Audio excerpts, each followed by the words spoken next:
चिराग पासवान को लेकर चाचा पशुपति पारस का बहुत बड़ा बयान।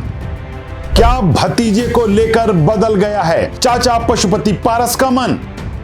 आखिर क्यों भतीजे चिराग को सीएम बनने का आशीर्वाद देने लगे? क्या परिवार प्रेम जाग गया है या ऐसे बोल राजनीति का हिस्सा है? और आखिर क्यों पशुपति के बदले सुर सियासी गलियारे में बन गए हैं गर्म मुद्दा?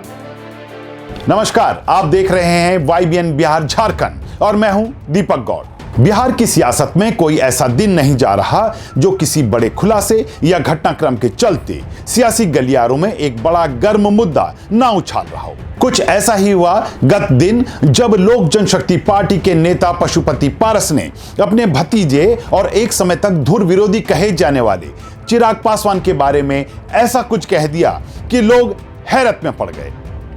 चलिए पहले आपको उनका यह बयान ही सुना देते हैं। हाँ भाई साहब की अच्छी बात है, बिहार के मुख्यमंत्री बन जाए तो सबसे बड़ी खुशी तो मुझको होगी जी कि हमारे परिवार के सदस्य हैं, हमारा भतीजा भी है। जी हाँ, आपने ठीक सुना।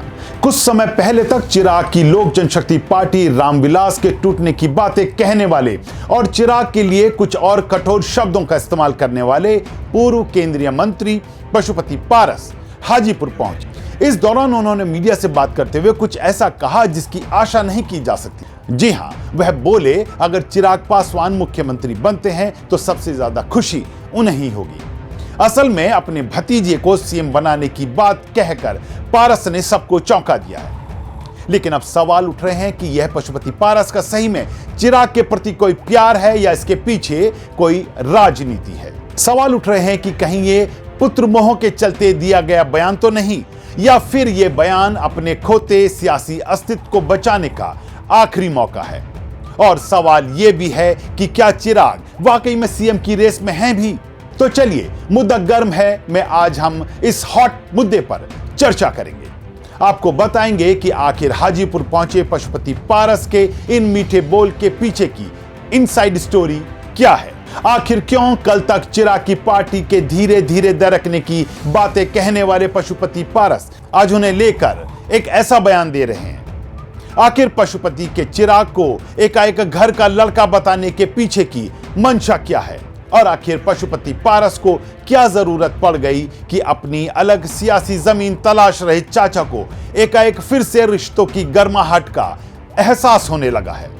इस पर विस्तार से चर्चा करेंगे, लेकिन इससे पहले अगर आपने हमारे चैनल को सब्सक्राइब नहीं किया है तो अभी कर लें और बेल आइकन का बटन दबाना ना भूलें। तो चलिए एक बार फिर से पशुपति पारस के वैशाली जिले के हाजीपुर में पहुंचने पर मीडिया में दिए गए उनके बयान को फिर से सुनते हैं। बार बार बोल रहे हैं कि चिराग पासवान के लिए सीएम फेस के लिए जनता चाह रही है, उनको क्या लगता है? भाई साहब की अच्छी बात है, बिहार के मुख्यमंत्री बन जाए तो सबसे बड़ी खुशी तो मुझको होगी जी कि हमारे परिवार के सदस्य हैं, हमारा भतीजा भी है। लेकिन बिहार की जनता चाहेगी तब तो।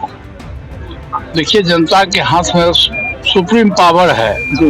ये प्रजातांत्रिक व्यवस्था है। प्रजातांत्रिक व्यवस्था में एक वोट का वैल्यू है। एक वोट देश के प्रधानमंत्री को बनाता है, मेंबर ऑफ पार्लियामेंट को बनाता है, असेंबली के मेंबर को बनाता है। और बिहार की जनता बहुत ही पॉलिटिकलाइज है। कोई भी डिसीजन बहुत सोच समझ के बिहार के लोग करते हैं। बिहार की जनता जिसके पक्ष में अपना वोट देगी वो बिहार के मुख्यमंत्री बनेगा। चिराग पासवान बने तो हमारे परिवार का लड़का है तो हमको और सबसे बेसी खुशी होगी। को क्या लगता है कि चिराग सीएम मटेरियल है बिहार के लिए? नहीं, ये तो बिहार की जनता बताएगी। हम हमारे एक बताने से कुछ नहीं होगा। आपने यह बयान सुना। अब सवाल उठ रहा है कि आखिर क्यों पशुपति पारस को रिश्तों की इस गर्माहट का एहसास होने लगा है, वो भी उस चाचा को जिसने पिछले कुछ सालों में चिराग पासवान को लेकर कई कठोर बयान दिए हैं। लेकिन चिराग ने कभी चाचा के खिलाफ कठोर शब्दों का इस्तेमाल नहीं किया। चिराग लगातार केंद्र सरकार के संपर्क में रहे और यहां बिहार में भी अपना एक एजेंडा चलाते रहे जिससे उनका प्रचार प्रसार होता रहे। आज चिराग पासवान इस स्थिति में पहुंच गए हैं कि वह बिहार में सियासत की एक अहम धुरी कहे जाने लगे हैं। यहां तक कि बिहार में एक तबका ऐसा है जो मुखर होकर चिराग को बिहार का नया सीएम बनाना चाहता है।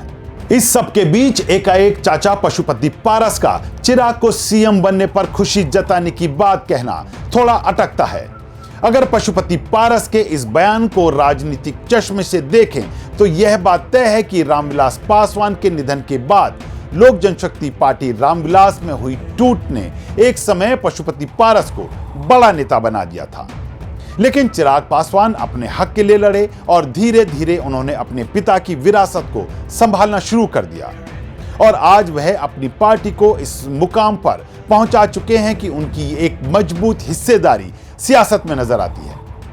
वहीं पार्टी की टूट के बाद से लगातार पशुपति पारस की सियासी धमक खत्म होती गई। लोजपा के वो नेता जो एक समय पशुपति के साथ खड़े नजर आते थे, समय बीतने के साथ वह चिराग पासवान के पीछे खड़े हो गए, जिसने पारस को और कमजोर कर दिया। अब आलम यह है कि इस समय पशुपति पारस का सियासी अस्तित्व खतरे में है। वह इस बार के विधानसभा चुनावों में महागठबंधन के साथ शिद्दत से खड़े नजर आ रहे हैं, जबकि चिराग पासवान एनडीए का मुख्य घटक दल बनकर मजबूती से जुड़े हुए हैं। चिराग पासवान की सियासी धमक की बानगी ऐसे भी समझ सकते हैं कि वह पिछले दिनों सियासी रैलियों में अकेले बिहार की 243 सीटों पर चुनाव लड़ने की बात कहते हुए सीटों के लिए प्रेशर पॉलिटिक्स करते हुए भी नजर आए। जहां एनडीए में चिराग को लेकर रणनीतियां बदली जा रही हैं, वहीं पशुपति पारस को महागठबंधन में कोई पूछ तक नहीं रहा है। वह राजद की रुख पर आश्रित है, जिसके चलते उन्हें 2 सीट मिल सकती हैं। लेकिन बड़ा सवाल यह है कि क्या ये 2 सीटें भी पशुपति पारस को उनकी पसंद की मिलेंगी, कहना मुश्किल होगा। अगर चाचा भतीजे की सियासी जमीन की बात करें तो एक फर्श से अर्श पर नजर आ रहा है, तो एक अर्श से फर्श पर। चाचा पारस के पास अब वो ताकत नहीं बची है कि वह परिवार के 2 लोगों को भी जितवा सके। शायद यही कारण है कि चाचा ने अपनी एक नई रणनीति के तहत भतीजे चिराग को सीएम बनने का आशीर्वाद दिया और ऐसी कामना की कि वह सीएम बने। ऐसा कहने के 2 कारण सामने नजर आ रहे हैं। पहला कारण, पशुपति पारस अपने पुत्र को राजनीति में स्थापित करना चाहते हैं। इसका ऐलान भी उन्होंने किया है। पशुपति पारस का कहना था, जहां से हम 8 बार विधायक और मंत्री रह चुके हैं, वही अलोली विधानसभा क्षेत्र से यश चुनाव लड़ने की तैयारी कर रहे हैं। तो यहां एक बड़ा सवाल यह है कि चाचा ने चिराग के सीएम बनने की कामना करते हुए बेटे के लिए समर्थन की अनकही अपील भी की है, क्योंकि पशुपति जान रहे हैं कि अगर उस सीट से एनडीए का कोई भी कैंडिडेट खड़ा हुआ तो उसे चिराग का समर्थन होगा और ऐसे में उनके वोट कटने की पूरी संभावना होगी। ऐसे में बेटे के राजनीतिक करियर को पशुपति पारस दांव पर न लगाते हुए भतीजे के लिए बड़े पद की कामना कर बैठे हैं, ताकि बड़ा भाई अपने छोटे भाई को उसी लाड के साथ आगे बढ़ाए जैसे रामविलास पासवान ने पशुपति पारस को आगे बढ़ाया था। अब भले ही भाई चाचा का बेटा ही क्यों ना हो, है तो एक ही परिवार का। अब ऐसे में यह नजर आ रहा है कि पारस अपने बेटे यश को अपने आशीर्वाद के साथ ही पारिवारिक राजनीतिक विरासत के सहारे सक्रिय राजनीति में उतारने की जुगत में नजर आ रहे हैं। एक दूसरा एंगल जो सामने आ रहा है कि पिछले विधानसभा चुनाव में चिराग पासवान जब अकेले सियासी मैदान में उतरे थे तो लोजपा को करीब 6.45% वोट मिले। बिहार में चुनाव लड़ते तो यह आंकड़ा 10-11% के करीब हो सकता था। लेकिन पशुपति पारस के पास आंकड़ा बहुत ही छोटा है, जिसकी हम चिराग पासवान की ताकत से तुलना नहीं कर सकते। ऐसे में अपने समुदाय का जनाधार प्रचंड रूप से चिराग पासवान के पास जाता देख अब पशुपति पारस भी मन ही मन परिवार को फिर से एक करने की मंशा लिए बैठे हैं। उनके बयानों में यह बात झलक भी रही है। वह कहते हैं कि अगर चिराग को जनता पसंद करती है और उन्हें सीएम बनने का मौका देती है तो इसकी खुशी सबसे ज्यादा हमें ही होगी। इन बयानों से ऐसा प्रतीत हो रहा है कि कहीं ना कहीं पशुपति पारस अपनी खोती जा रही पारिवारिक राजनीतिक विरासत को फिर से बचाने के लिए चिराग के करीब आने की कोशिश कर रहे हैं। हमारे इन कयासों को असल में पशुपति के बयानों से ज्यादा बल मिलता है, जिसमें पारस अप्रत्यक्ष तौर पर बता रहे हैं कि महागठबंधन में सीट बंटवारे की असली तारीख चुनावों की घोषणा के बाद ही आएगी। ऐसे में अंतिम समय में उनके पास बहुत कुछ कहने करने को नहीं रह जाएगा और वह सिर्फ कांग्रेस और राजद की मर्जी के अनुसार ही कुछ कह सुन पाएंगे। यह स्थिति उनकी राजनीतिक अस्थिरता को दर्शाती है, जहां उनकी राजनीति खत्म होने के कगार पर पहुंच रही है। बहरहाल चाचा पारस के इन बयानों ने सियासी गलियारों में नई हलचल पैदा कर दी है।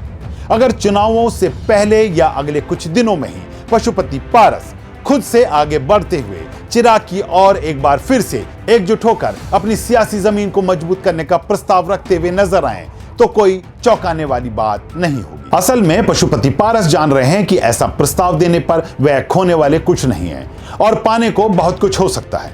वहीं चिराग पासवान भी लगातार उन्हें लेकर तीखा बोलने से बचते रहे हैं। यह भी संभावना है कि कई शर्तों के साथ वह चाचा को फिर से अपने साथ जोड़ लें, जिसमें लोजपा की ताकत और बढ़ जाएगी। ऐसे में ना चाहते हुए भी चिराग पासवान अपनी कुछ शर्तों के लिए एनडीए में दबाव बना सकते हैं, यानी एनडीए की सरकार बनने की सूरत में अपने जीजा अरुण भारती को डिप्टी सीएम बनाने की मांग, या स्थिति का सटीक आकलन करने के बाद वह केंद्र का पद छोड़कर बिहारी फर्स्ट को आगे बढ़ाने के लिए सूबे की सियासत में ही कूद सकते हैं और सीएम पद को लेकर उनके नाम की चर्चाओं को और गर्म कर सकते हैं। लेकिन यह बात तय है कि आने वाले दिनों में कुछ तो ऐसा होने वाला है जो चिराग पासवान और उनके चाचा के बीच की दूरियों को कम करने में सहायक नजर आएगा। इस मुद्दे पर आपकी राय क्या है? आखिर आप क्या सोचते हैं चाचा पशुपति पारस के इन बयानों को लेकर? क्या सही में पशुपति पारस ने अपने बेटे के लिए सियासी जमीन मजबूत करने के इरादे से ही चिराग पासवान को सीएम बनने की आशीर्वाद दिया है, या अपनी खोती सियासी जमीन को बचाने के लिए उन्होंने एक बयान के जरिए चिराग की और सुलह का प्रस्ताव भेजा है? हमें अपनी राय कमेंट बॉक्स में लिखकर जरूर बताएं। अगर आपको यह वीडियो पसंद आया हो तो इसको लाइक और शेयर करना ना भूलें। ऐसे ही एक नए मुद्दे के साथ आपके बीच हाजिर होंगे। आज के लिए इतना ही। नमस्कार।